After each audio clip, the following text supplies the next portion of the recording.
والله هو كده كده يا صاحبي. واحد زميلنا دخل على النت وكده وقال في محل اسمه كريستاله في الاميريه. والله تمام، ده شرف لينا والله. الله يبارك. هو ده المحل؟ ان شاء الله، نورتنا يا فندم. ما كلمة الحاول انت غلط كده كريستاله يعني.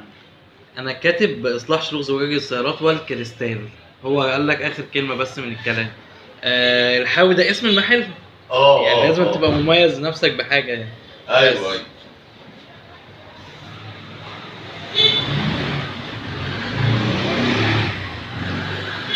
ان شاء الله تستفاد مننا بقى. انا بقول برضك على النت عشان ابقى سبب بدليل ان انا الكلام ده حاجه.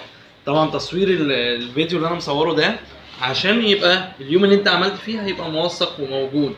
ايوه يعني حتى لو جيت قلت لي والله اصل انا عملت يوم كذا، اللي يذكرني ويذكرك الفيديو الحاجه اللي موجوده. ايوه الحاجه المظبوطه على مظبوطه بالظبط. ان شاء الله ما نسرحش تاني لمده سنتين ثلاثه. ان شاء الله. 3 نقر كده ويختفوا بنسبه حلوه 70% 80% ان شاء الله على قد ما نقدر. ان شاء الله ونحافظ على الازاز باذن الله. كده يا باشمهندس، تعالى بص عليها. الله ينور. استاذنك بس تقول لهم اللي حصل معاك، تقول كده عشان الناس بس والله انا اسمي صادق احمد ومعايا سكودا اي 4، وكان في 3 طوبه جت طريق السويس عملت عملت 3 خبطات، بس كانت اكتر من كده طبعا. التشريح الاولانيه كانت موجوده واتلحمت كده بسم الله ما شاء الله حلوه يعني. تمام ايديك حبيبي يا عم، نورتني. واوفر طبعا من التغير بالبيس كامل ب 700 800 جنيه. ربنا يعزك مكانك يا عم، نورتني. الله يكرمك الله يكرمك.